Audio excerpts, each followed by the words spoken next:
gentlemen, and welcome to another NMP webinar. So excited for you to join us today. We're going to get into this in a little bit here. This is a great topic, and we partnered with Spring EQ, and you probably actually have been to some of our other webinars that we've done. The title of today's webinar is your past clients just passed you for financing and they didn't even say goodbye. So today, actually, we are joined by some great experts. I'm really excited to kind of get started here. Just to kind of kick things off here, I want to actually just get a gauge of where people are connecting from. So, and we're going to ask you some questions. I want you to participate in this and tell us actually what's your what your questions are. So you can use that question box on the right-hand side and tell us, using that question box, tell us the city and state that you're connecting in. So use that question box on the right-hand side. Let us know the city, state that you are connecting in. It's the same box you're going to use to ask us questions. And we got people coming in from Chicago, Temecula, California.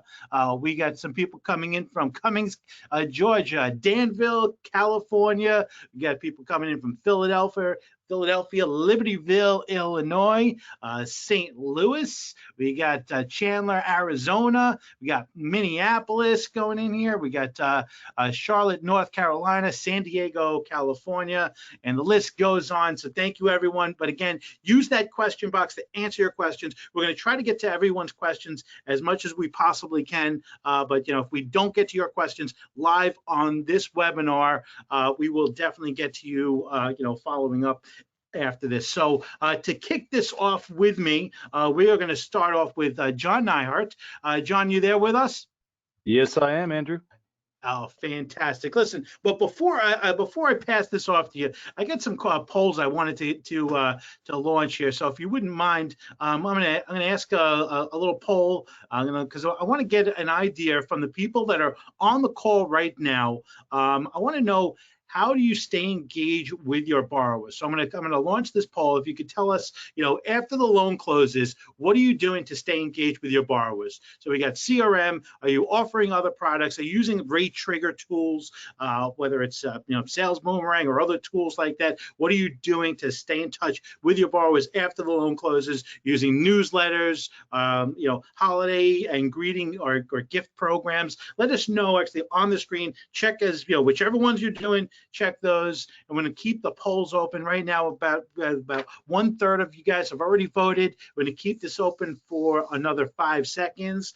5, 4, 3, 2, and 1. All right, fantastic. I'm going to share the results. I'm going to see. All right, so the number one thing here, I don't know, John, if you see that in your screen, but the number one thing here is CRM. You got 53% are using a CRM. Followed by that, the number two thing, holiday and greeting and gift cards. That's at 41% are using holiday and greeting cards.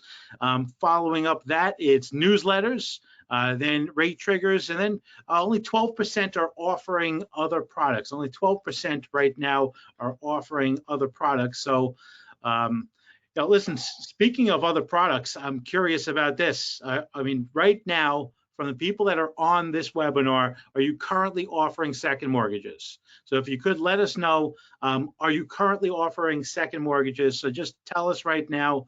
And we're just curious. We've got so far about 1/3 of the room has already voted. We're going to keep this open for another 5 seconds. 5, 4, 3, 2, and 1. Fantastic. All right, John. We got 59% is no and 41% yes. Is that in line with what you're seeing out there in the market? Yes, it is. You bet. Great, fantastic. And all right, last poll, and then we're going to get on to the media. I want to know from everyone that's on the call right now, how much purchase business are you doing right now? So out of all your business, what percentage is purchase? Is it less than 10%, 11 to 25%, 26 to 50%, 51 to 75%, or 75% more? How much of your business is purchase? So just keep this going for another 5 seconds. 5, 4, 3, 2, and 1. All right, we're going to close the poll now. So we have, so it's looking like from what we have that 50% of the room is doing 50% purchase. So we've got a lot of purchase here. The biggest slice here is the 51 to 75% doing purchase business. That's almost 40% of the room. So that's the audience that we're dealing with here. We only have 5% are doing less than 10%. So without further ado, I'm going to sit tight here for a while. So I do see a couple of questions have already come in. I think people are already were interested in the topics already. So please use that question box. Ask as many questions as you want. As my grandfather used to say, the only stupid question you could ask is the one you don't ask. John, off to you. Well, thank you, Andrew. We're very excited here to have Jerry Schiano and Tod Highfield with us today, and I'm going to set up our discussion and bring Tod and Jerry in as we share some information. And kind of before we do that, every day we help our broker and correspondent partners doing combo purchases and combo refis, and we help loan officers differentiate and save deals regularly with those products. And we're going to focus on that part of the business with actual case studies next month in our third webinar of this series. But today, we're specifically focused on why you should use a second mortgage strategy to help keep your customers close to you after they move into their new home. So we know that the industry right now, we see a lot of industry associations competing for airspace. We see wholesalers against wholesalers. We see retail versus broker. We see distributive retail models versus a call center model. I mean, we see recruiters enticing entire branches and teams to make a move, and all this industry battling gets our attention, but not so quietly. Behind our backs, fintechs are getting their hooks into our home buyers and they're not letting go, right? So once a client moves into a new house, in reality, it's really hard for them to remember much about the experience once they're in that house. And in fact, in this recent bank rate survey, only 27% of homeowners didn't even know their rate after they moved in. And the study kind of continued to show that 56% of homeowners don't plan on moving at all. So that's one of the reasons why we're seeing this housing shortage right now. People just aren't moving like they used to. And low rates made for a great year last year, and they're going to continue to push forward the first half of this year, but we all know that this is going to slow down. And according to the chief economist from the NBA, margin compression very well may come back, as we move away from these low rates. And we realize it's still, early in 2020, but according to Freddie Mac's forecast, refinance volume is forecasted to drop 43% in 2021. So we kind of anticipate, all of us are anticipating that. And then with all the recent refi activity and retention strategies that are in place right now, it's easy to understand why churning pipelines and the entire industry has been doing this for the last year and a half or so, why GSEs are considering a policy to handle this abnormally fast prepays with some lenders. So we know that's on the radar as well. We also know that retention and customer for life are hot topics. We've talked about this before. It just makes economic sense, right, to hold on to your past clients. And you can see from this recent NBA article about retention, it costs 5 times more to get a new customer than to keep your existing one. So we know customer retention is obviously a big deal for all of us. It's on our radar. And it's especially important when you realize that, from the retail production channel, it costs over $10,000 to originate a new mortgage, right? So last year, kind of moving on, last year we saw this FHA pullback on cash out, and the LTV basically is now matching conventional. And just on a side note, we were talking about this earlier in the week. We've been helping a lot of our partners continue to navigate these changes in cash out. And one of the strategies that we're doing is allowing someone to do a rate and term first mortgage, right, a conventional first, while simultaneously closing a second with us, cash out. So either consolidating debt to get their debt ratio in line or some other cash out need. But we'll dig into this, next month in our detailed webinar about case studies. But on the purchase side, we anticipate competition for FHA business to be stepping up, because you can see here in this article that HUD is trying to entice big banks to come back into FHA lending. So we anticipate the FHA business competition to really start to heat up and most likely drive some margins down on that side. So we know competition on the first mortgage side is fierce right now. It's going to continue to ramp up in the foreseeable future.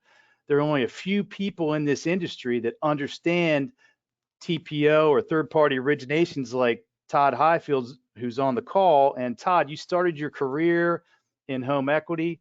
You're back in home equity as an investor, board member, and my boss. And you got out of the first mortgage side a few years back. And with all the success you've had all over the years, we just thought you would ride off into the sunset. But heck, you're back, right? And you're in home equity again. So why did you decide to get back into the business with this specific segment? Yeah, I've come full circle. I started at First Union Home Equity, which was a subsidiary of First Union Bank back in 1986, and it was specifically a second mortgage company. And what's interesting is, it was a fixed term product. There weren't HELOCs back then. We primarily dealt with realtors, home improvement dealers, financial planners, and then brokers just started coming on the scene. So that's all we did, a second mortgage product. So, and our biggest competition back then was finance companies, companies like Household and Associates and companies like that. But it was a great little business because it drove a nice yield for the bank, and those finance companies were making money hand over fist at that time. So then moved more into the subprime realm with Decision One, who the founder was on last month's call from Decision One, J.C. Faulkner. So then the second mortgage came into back into the business with the 80-20 loan. I'm sure a lot of you guys that have been in the business for a long time remember the 80-20. And then, as we all know, things didn't work out so well with that.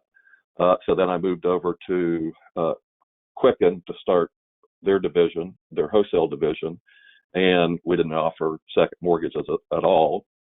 So I stayed at Quicken for about 7 years, and then JC and I invested in a couple companies. So I'm invested in Jerry's company, and then I'm invested in a servicing company called ServiceMac.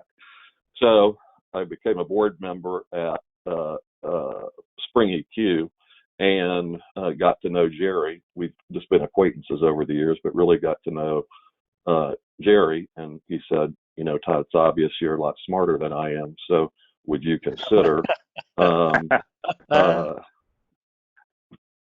helping me stand up our wholesale division? So, I just got to know the company by being on the board. And what I got to do is bring folks that I've worked with over the years at 2 or 3 or 4 different companies to work with me. And I think all of us agree that it's the people that you work with are the most important. So it was just a nice situation for me. So I work out of Charlotte, go into Philadelphia about once a quarter, and the product offering we have is interesting because what we're having to do is a lot of brokers are younger and really have never dealt with second mortgages. So we're doing a lot of education with our product. So it's still a great product for home improvement. It's still a great product for debt consolidation. It's still a great product for purchase more money second or combo refi. So all those opportunities still exist. But what we've been doing is, like I said, educating brokers on how they can use a second mortgage to help their business. So one of the things, as John said, the competition has just changed dramatically, right? The most prevalent second mortgage product is a HELOC, and most of those come from banks. And the closed-end second mortgage is really kind of off the radar now until we got back into the game. And we're teaching brokers how you can use this to your advantage. It's a fixed rate product. low rate product. So if you think about it, you guys, 80 to 90% of the business you do is a fixed rate product, right? So why wouldn't you want to offer your borrowers a fixed rate home equity product? And we found that to be a pretty compelling offer. So as we're just started this thing a year ago, we're seeing growth take place every single month. And the brokers, you know, who at first may not understand how they're going to use it, are quickly learning how they can use it. And so we're starting to get a lot of repeat business from companies out there. And John kind of alluded to this. On a FHA loan, they reduced the LTV and CLTV to 80% on a cash out deal, right? So one particular broker that we work with out of Missouri went through their past FHA turndowns where the appraisal may have come in too low or what have you. And what they've done is they've converted those borrowers to a conventional product, and they have the ability to do our second behind the conventional. So it's just a great way to acquire customers that you've already dealt with and do a loan. So, and the cost of acquisition of that loan is basically zero because you already paid for it when you had the turn down. So that has been a interesting thing that we've learned since we've started the division. So brokers are very creative and figure out new ways all the time how they can use the product. So it's been a lot of fun. You guys deal in the first mortgage business a lot, and there's a ton of competition. You got Quicken and UWM controlling the market, over 50% market share. So it's a kind of a cutthroat business a little bit. So this provides us with a way to deal with brokers and do it in not so quite of a competitive marketplace and really get to know the folks. So that's about it, John. Yeah, no, that's great. And you kind of mentioned some of these things you've done in the past, and you've had tremendous amount of success starting companies and divisions in what seemed like the perfect timing. And I know that we all anticipated rates to go up in 2019, but what do you see moving forward for this segment, and how's this going to impact the space, in the future? Yeah, well, we thought for sure that this market was going to be the second mortgage market was going to be greatly enhanced by rising rates, and that may be the case at some point. But we have actually seen our business increase as the 10-year Treasury has gone down. So what we're finding is it's kind of a loan for all seasons, where you can use it in a low rate environment, you can use it in a higher rate environment, and it just gives brokers so much more flexibility. And as you mentioned earlier, John, if you're not doing a loan for your borrower, if you're allowing them to go to a personal loan company, a bank, or what have you, you're really giving up what could be a very valuable relationship. And we all know that banks, try very hard to cross sell.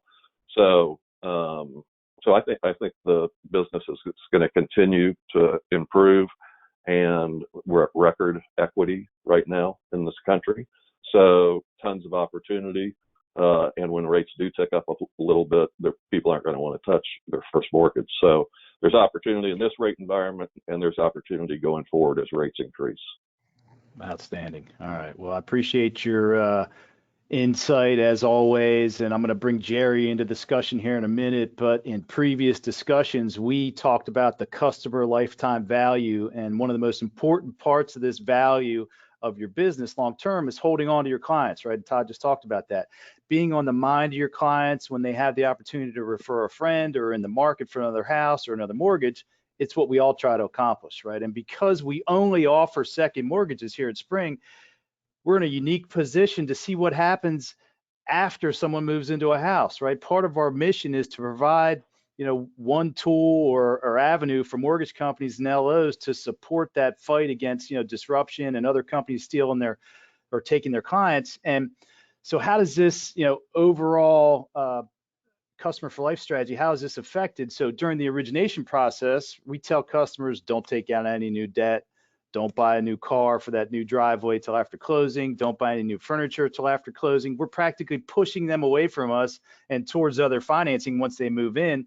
And allowing our previous clients to search for secondary financing is going to open up the door to these fintech companies in the relationship that could cost us future business. And we just discussed that the average cost to originate a loan is over $10,000 per the MBA study, not to mention the time and energy that you spend, working with these folks. You plug it into a CRM, as Andrew, asked in the poll. Once that ACH starts, the monthly statements are barely seen, right? A newsletter, holiday letter, social media influence, right? You're trying everything to stay close and relevant. And then, as we just saw, people aren't moving as quickly. So 10 years from now, they want to move, possibly. And with rates so low right now, good luck refinancing some of these folks in the threes. So after they move into a new house, right, the home purchase is behind them. They're going to, turn their back basically on the origination process and move on with their life. And other companies are immediately starting to interact with them, fintechs, credit cards, banks, we just let it happen. So as Todd said, for the first time since 2008, this product is now available and you can earn real compensation on the second mortgage product, not to mention, probably more importantly, continue to give trusted advice after they move into their new home. And Jerry's going to talk about this in a minute, but the reality is many homeowners are going to move into their house and they're going to want to upgrade. They want a new deck, your kitchen, bathroom. I mean, you name it, just to name a few. And you can see here by this recent survey, that kind of breaks out what people typically do when they're in their house, right? Then imagine your customer is looking for ideas online, and we know this happens, right? And boom, right here, if you look at this, I was just checking it out. This is a link to a fintech lender for a personal loan. And then on top of that, if you're ordering furniture for that new house on Prime, you're just kind of feeding the fintech machine. That's the way we're looking at it.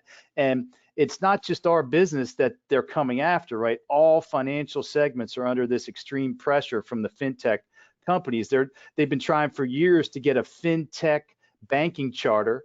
And as this article relays, it's just a matter of time till that happens. So there's a lot of pressure, right? And you can see just, in the last 5, 6 years, how fintechs have changed the landscape of personal loans, right? Going from 5% of market share to 38% of market share. And they're just at the beginning stages of the, disrupting the mortgage business and the real estate business. And, one of these articles that Andrew's company put out here, you could talk, we've all kind of heard the concerns about fintechs coming into the space. We know that the iBuying is affecting the way that realtors and mortgage companies are connecting with their borrowers. We know that in bigger markets, they're taking aim at these bigger markets and trying to take on. And what does that mean, right? To whether it's a personal loan or iBuying or home equity loans, there's various ways that these fintechs are getting their hooks in and fighting to take that business away. So, Jerry, you founded the company, about 4 years ago. I know that you personally have been heavily involved with the product development along with our capital markets team, and you're the, one of the main drivers behind the product development.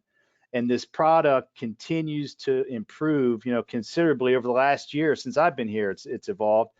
How has this product evolved since you started Spring, and will there continue to be an evolution in this product offering? Thanks, John. Hi, everybody. Let me just hit something before I answer your question directly. Sure. I think Todd said this. We consider Spring Equity a company or a product for all seasons. And one of the things we've learned with the declining rates, as Todd said, is there are places for second mortgages, whether rates go down or rates go up. When rates go down, what we found is a lot of combo loans, which we're going to talk about in another webinar. We found that it's a way to help people with purchases, take them out of a jumbo sometimes into a conventional and put a second behind. And there is always a place, what we found, for home equity standalone seconds.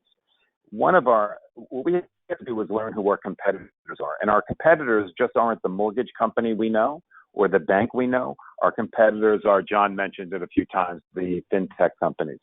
I don't know if any of you guys know, but there's a big personal lender called Lending Club. 60% of Lending Club customers are homeowners.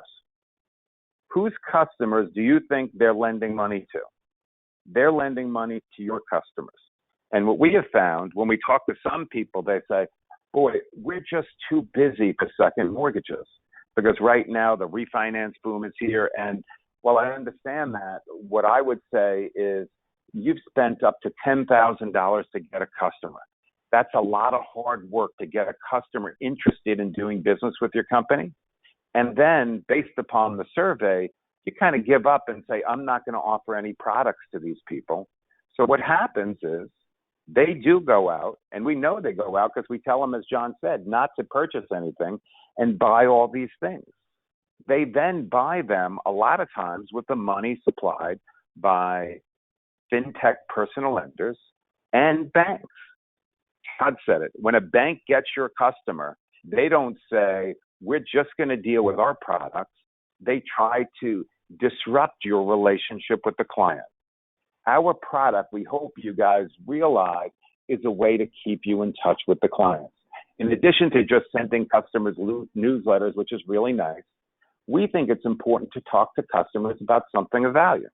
You know, based upon their credit report, they have a lot of personal debt.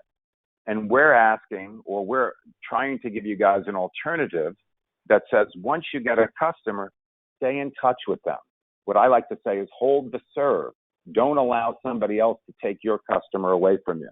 So that's kind of the whole premise of Spring EQ, is to give you a product that you can compete where you couldn't compete with banks in the past. And that's why I set up the company. There are a lot of great first mortgage lenders, whether they be holding the product themselves, brokering it out to companies like UWM and Quicken and Home Point and a lot of other companies that do a really good job on first mortgages. My old company, New Res, all do really good jobs. What we wanted to do is provide a product that was best in class and provide a service that is best in class that allowed you to deal with somebody that you could be assured would get the loan in and would get the loan out with hardly any trouble for your customers. And I think that's what we've created at Spring. Loans get done a standalone gets done in a couple weeks. And that's I'll tell you in a second of why we're going to get even faster. And every time we're doing a combo, we're just waiting for the first mortgage to close. It's always ready waiting. So I think we have a great tech, a great service center, and really a good product. Now on to your question, John. In the beginning, when I set up this company, there was no liquidity for second mortgages. I had to piece together liquidity, and our product wasn't bad. But basically what's happened since then is about every quarter we do a new release of our product. And now we think we have a killer second mortgage closed-end product. We go up to 100%. We go up to 100% CLTV in certain instances, and we go all the way down to some of the even lower FICOs in the 600 in the 600 range. We'll go down as low as 600 for certain LTVs. So the product is wide across the board. Will our product get better? John, I think it will get better. Matter of fact, I think everybody who watches us will find out in the next 30 days that we will be introducing a HELOC product that is good enough to compete or better than any product in the market in terms of underwriting guidelines, in terms of rates. When we offer a HELOC product, we don't have to wait for the time frame on TRID, and I think you'll see those products close in less than 7 days. We just introduced an AVM on our product, so some products we can close without any form of appraisal except for an AVM and a property inspection. So what we're doing at Spring is trying to increase the product in terms of underwriting guidelines and increase the speed in terms of how we do it, and we're doing that with AVMs. I think you'll see we'll have some immediate approval products coming out towards the middle of the year. What we want to do is be the choice for home equity, and we want to make it easy for you guys because we know the primary business is first mortgages. So what we're trying to do is add our product in a way that it doesn't take your eye off the ball, which is first mortgages, but what it allows you to do is monetize the customer that you already have and keep the customer that you already have close. Because if you don't keep that customer close, somebody else is going after that customer. You know, I'll use I'm a big Amazon customer, probably too big an Amazon customer with all of my kids and everybody ordering things. But once you get used to Amazon, you stay with Amazon. Now, we don't have the transactions that they do, but right now you guys spend a lot of time getting the customer and you just move on. And we're asking you to pause, take a look at that, and use this product to reach out to your customer. What we have found is if you use this product to reach out to your customer, sometimes they don't want a second mortgage, and you'll find out that'll increase your refinance business, or you'll find out that when you talk to them, they may be moving into another house. It's just a great example to communicate. You know, the other thing, I hope you don't mind. I'm going to interject here. I mean, Yes, I think actually everyone agrees that talking more to your past clients is always a good thing. And yes, like you pointed out, it could be a second mortgage, could be a refinance, but it could be also. I just heard so and so in my office talking about that they're looking to buy a home. I heard so and so talking about they felt their rate might be too high. This actually gives you another reason to reach out and gives you a way actually that you can get compensated for making that contact, because we all know we should be doing the annual mortgage reviews. This is another thing actually that gives you an incentive to do those reviews. Yeah, and Andrew, when you talk to people, I mean, newsletters and birthday cards, they're really nice, but that's the exact same thing that restaurants do to customers. They send birthday cards and things like that. We're lenders. We give people money. And I think that at time, in addition to nice things that, or, you know, fluffy things, I think to go right into a customer and talk about some way you could help them in the way that we're set up to, we provide people with money. And our job is to provide people with money to solve a need, you know, at good rates and great service. And I think you got to mix that in with the fluffier type of offers. Yeah, agree. And you know, the second mortgage business that you guys are doing, because we have a few competitors and we've hired account executives from those top competitors, and what they tell us is that, you know, mostly a broker does a second mortgage mortgage loan, throws it over the fence, and then the bank might do the work, and the service isn't any good, the technology's bad, and all of that kind of stuff. We've really created in a short period of time world-class service. It's the same type of service that you'll get with the best first mortgage company that you work with. So we're easy to work with. So it's not like, okay, I'm going to do a second mortgage with Spring EQ, and it's going to be a pain in the ass. So we are light years ahead of what our competition is doing from a technology standpoint, from a service standpoint. We have a great culture at Spring EQ. So a lot of great reasons to do business with Spring EQ. Yes, sir. Well, thank you, Todd, Jerry, Andrew, for that input there. And I know, Jerry, I feel like I'm a part-time cardboard recycler because we get a lot of Amazon boxes to our house. But I know you personally, right, work with our marketing team and origination team with some of our large servicers, and you work with some of our origination partners in developing these strategies to support their retention, and talk about some of the things you were just sharing. But what are some of the other best use cases that you're seeing for keeping customers connected through this product after they move into the house? Sure. I think one of the best things is, I don't know about the people calling in, but every time I bought a house, even if I thought the house was really good, within 6 or 7 months, I spent much more money than I expected, whether that have been on landscaping, improvements, furniture, or whatever. I mean, we all know a trigger to a house all of a sudden starts a lot of borrowing. And what I would always recommend everybody to do is, after somebody's been in the house 3-4 months, to send a little letter saying, I hope you're enjoying your house. Hope everything's going well. if there's ever anything we can do on a refinance, and we'll keep track of your interest rate, or if you ever think about moving anything again or have any referrals, let us know. And by the way, if you're like me and maybe you've run up a little bit more debt than you've expected after you've gone into that house to make it your own, why don't you take a look at this second mortgage? Because this product, which starts at $499 for a fixed rate for up to 30 years, might be a better alternative for you in terms of monthly payment. Starts as low as 5 years to 30 years, but might be a better alternative for you than personal loan, which rates are in the 10 to 12%, or credit cards. One of the things that we all remember is when people buy a house, they keep borrowing on credit cards. Credit card rates are much higher. So that's what I would recommend to everybody. It's a great pulse check for a customer that you've spent so much time trying to acquire. That's one thing I would strongly recommend. The second thing is, if you have refinances that don't fit, consider a combo. So that way you don't have to say no, you can say yes. And the more you say yes, the better relationship you have, if it makes sense to say yes. And if you could say yes and make some money in the process, even better.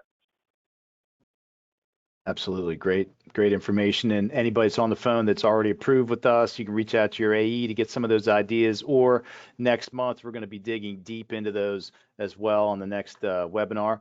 And our real goal in all of this, as you can hear from the leaders within the organization, is to provide you with this extra tool, right? A relevant touch point to further enhance that trusted advisor mindset and to hold on to your customers. And we know it's getting more competitive. And, I just want to thank you, Andrew. Appreciate the opportunity for us to get on here. Thank you, Todd and Jerry.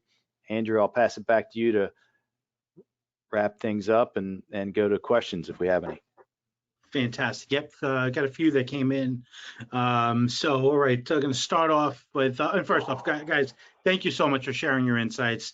I feel, I'm honored to have you guys, on this webinar, and just to be able to give some of the tips and ideas that you guys have shared, give some of the history. It's very awesome. So I appreciate you guys taking the time out of your day to do this. So on to the first question. What are some of the enhancements you are adding in the future? I know you did start to touch on that a little bit, Jerry, but if you want to go a little deeper into that. Sure. We'll have a robust HELOC product that comes out just say within around 30 days. So that product will, rather than go into every detail of it, it'll be as good a product, HELOC product that is out there. So I think you guys will like the rates and like the flexibility of it. Some people like the closed-end product, what we have, but this will give an alternative to that closed-end product.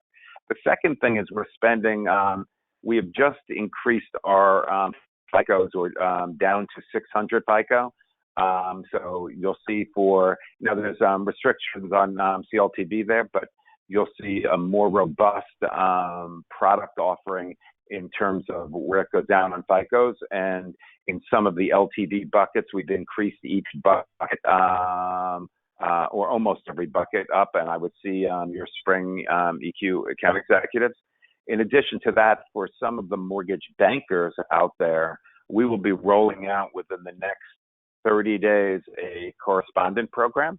That way, some people want to control the transaction. Other people are fine with brokering that transaction. So what we want to do at Spring is allow you to do second mortgages in the easiest way for your company to do it. Most of our competitors don't allow the mortgage banker to close the loan themselves. They have to refer it out. We think our service and broker is great, and you can always count on us to be at the table. But if you're a type of company that wants to control everything, we have that product for you. Those are the big enhancements. The other things we're doing is really figuring out how we can make that product as fast as possible, and that's through our technology, where we're pulling in credit now and AVMs.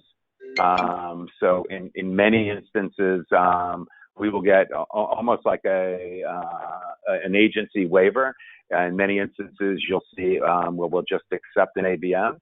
So we're trying to make it wider and easier and allow our clients to close it the way they want to, whether they want us to do it on a broker basis or if they want to close it themselves. Those are primarily the big things, and I think you'll see all those announcements coming out very shortly. Great. So this next question, and I think you kind of went into this, but I think it kind of it's worth addressing. Why are you only offering second mortgages? We want to be great.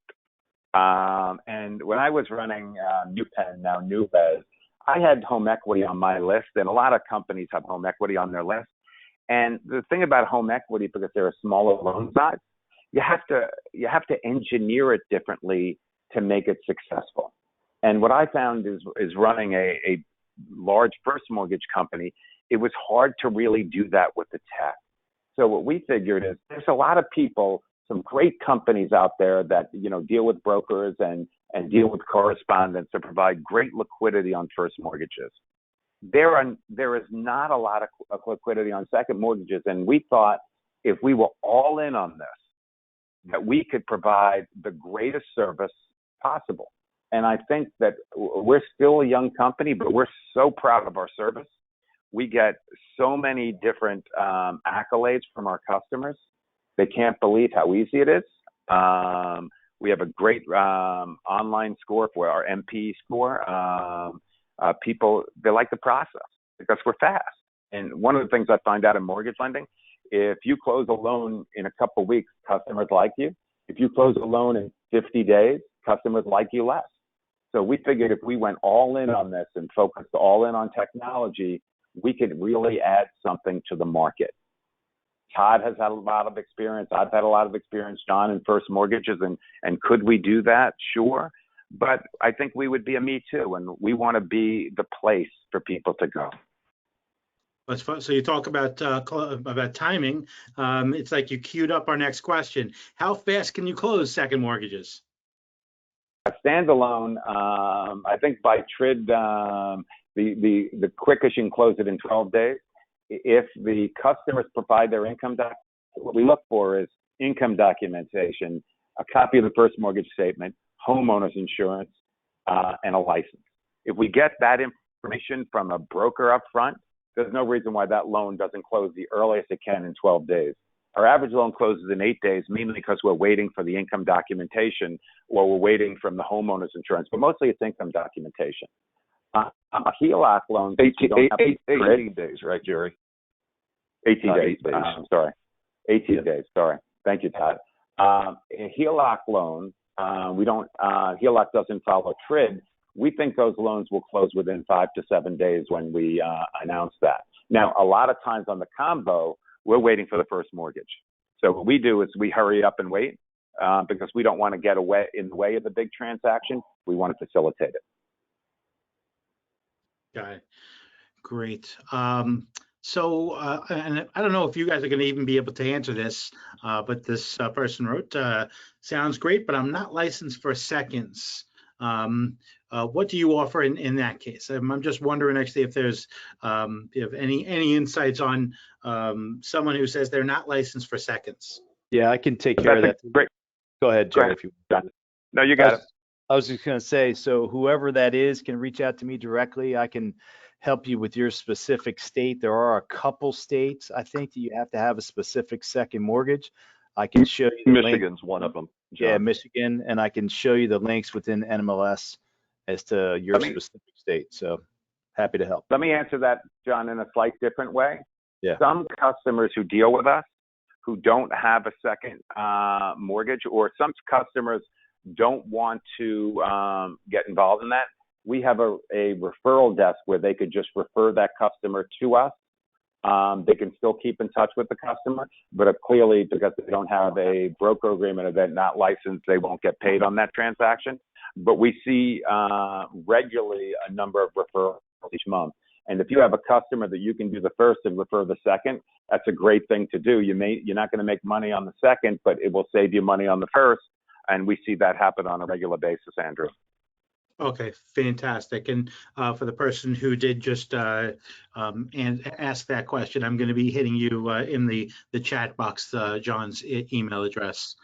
Wonderful. So the next question, and wondering actually, please elaborate on your use of FICO 8 scoring model. Use of FICO 8, sure. We use a single repository. And we use the FICO 8. We think that's a very good representation. One of the reasons why, now we can also use a preferred, but one of the reasons why we do that is for cost. And the other benefit of that is, I don't know if any of our customers out there are familiar with Experian Boost. We use Experian, and basically Experian Boost brings in the utility payment history. So what we found is sometimes if a customer is light on FICO score, if you guys haven't gone through Experian Boost, you should do it. It basically is something that takes a few minutes, the customers do, and if they've paid the utility bills, it boosts it right up. So that's something that's painless, and we see that a lot, because what we want to do is give the customer either what they want to borrow at the best rate. So Experian 8 FICO allows us to do that. That's one of the reasons why we use it. Okay, great. Do you guys disclose for me, the broker? John, you want to take that? Sure. Yes, yep. We do. We send out the initial disclosures and CD and everything for you. You bet. Wonderful. Fantastic. All right. Next question. Will you subordinate the second mortgage if the borrower wants to refi the first? We can't give a blanket statement of saying, yes, we'll do that, but in many instances that happens as a normal course of business. And the other thing I say to this is, if your customer, because some people say, oh, I don't know if I want to do this because it could prevent me from doing the first. If your customer wants to borrow a second and you don't do it, do you think because you don't do it, you're not going to do it with some bank or some credit union? So what we say is you better control the transaction. But I can't give a blanket in every instance, but I would say in many instances, that's what happens. Great. All right. So, next question. What are the costs associated with originating a mortgage with your company? So I can take care of that. If you want to have them reach out to me directly, I can send them a link to the website and share all that with you. Okay. Not a problem. You bet. Beautiful, beautiful. So listen, I think that's going to wrap it up. I mean, there's some other questions that get a little more detailed. And everyone, if we haven't got to your questions, someone from John's team will follow up. So really, I just want to thank you, Todd, Jerry, John. I appreciate you guys taking your time to be able to share what's going on in the space of second mortgages with us today. I really appreciate it. Thanks, Andrew, and thanks everybody for listening to us. Yeah, thank you. Wonderful, everyone. So on behalf of National Mortgage Professional Magazine, thank you so much for joining us. We do have one more webinar in this series that we're going to be emailing you about. So stay tuned to your inbox. We'll keep you posted on that. That's going to be coming up, I believe, in March, and we're super excited about that. Everyone, have an awesome day and take care.